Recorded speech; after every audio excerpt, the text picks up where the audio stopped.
Hey guys, welcome to another video of MaxiAspie, and today I'll be talking about what it's like doing public speaking and how to start. So many of you may know on the channel that I do many public speaking. I talk about autism. I've spoken about autism at universities, schools, colleges, universities, even at the Houses of Parliament, and I do some shows like the Autism Show, Festable, the Festival of Education.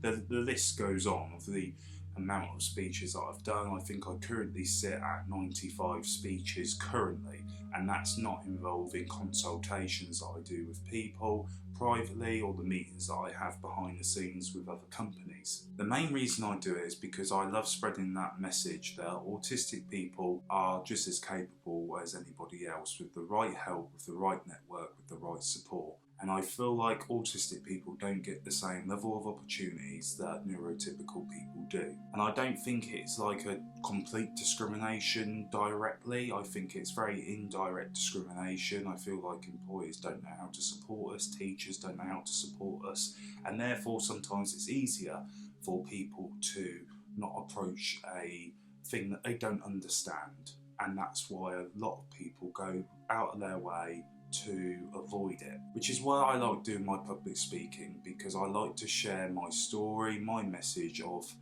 how we can get there. I've been very fortunate in my life to have a supportive family, supportive network and supportive friends. Some autistic people don't have that, and I do feel to some degree that I wouldn't be the person that I am, and I wouldn't be where I am if it wasn't for that experience that I've had growing up throughout my life. So I think that probably be enough of why I do it. I do it because I want to spread that message. I want people to be hopeful. I want people to be mindful. I want people to be more understanding, more appreciative of autistic people. And I want autistic people to be given more opportunities and not feel like they are useless or worthless or not able to do something, because they are, but they just need that right support, that right help, that right network. And it's no shame in asking for help, or a lot of autistic people I've spoken to feel like if they ask for that, they're getting special treatment. And the way that I always put it is, it's very different for being supported in an area where you need to be supported and you need help with to get you to where you need to be, versus special treatment. Special treatment for me would be, an example I can give is you having the advantage over everyone else. That would be special treatment. You being 10 miles in front of somebody else because, hey, you just wanted it, and that's special treatment. However, support works, and I use the boxes and the people looking over the fence as an example. If you're given 10 miles extra, the support factor is you're given 10 miles extra so you can keep up and be in line with everybody else and be just as good as everybody else. That's how I class support. They're not giving you that 10 miles because you're special or you're given special treatment. They're giving you that because that's what you need to be able to succeed, and that's what you need to be able to do your job or do this or do that.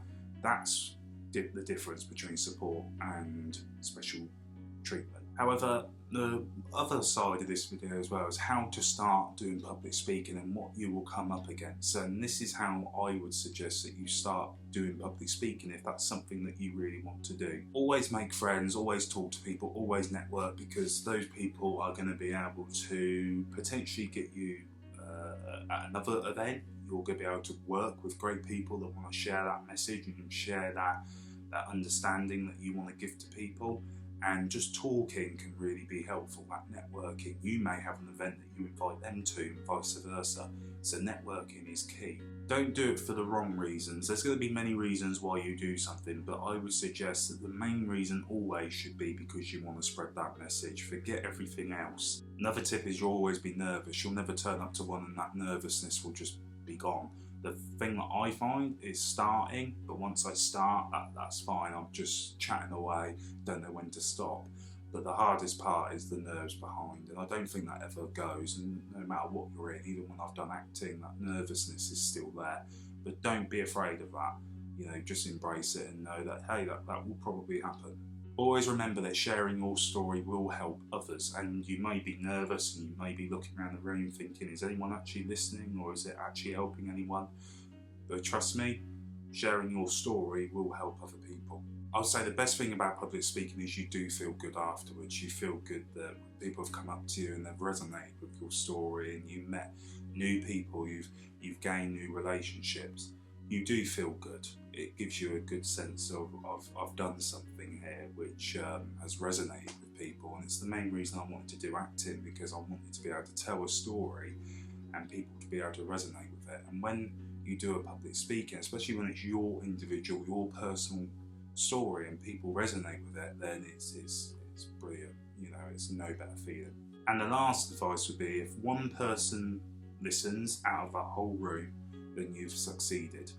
You know, I've walked away from many events and thought, I wonder if that actually did make a difference or not, if that's actually helped someone. But I always think, well, if someone's walked away out of that 100 people, and one person's walked away and they've listened and it's helped them, then you've succeeded in doing your speech. So guys, those are some of my tips about public speaking and the reasons I do it. And if you have any questions for me down below, feel free to put them in the comments. And again, please subscribe. I'd love to get this channel to 500 subscribers by the end of the year. So guys, thank you for watching as always. Take care and goodbye for now.